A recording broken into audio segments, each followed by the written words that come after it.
જો કથા સાંભળતી વખતે મંત્ર બોલવાનો, મંત્ર બોલવાથી પણ ઘણું ફળ મળે છે.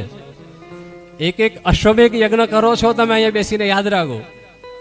એક એક મંત્રના જપ કરો ને, અશ્વમેઘ યજ્ઞ કરો છો તમે.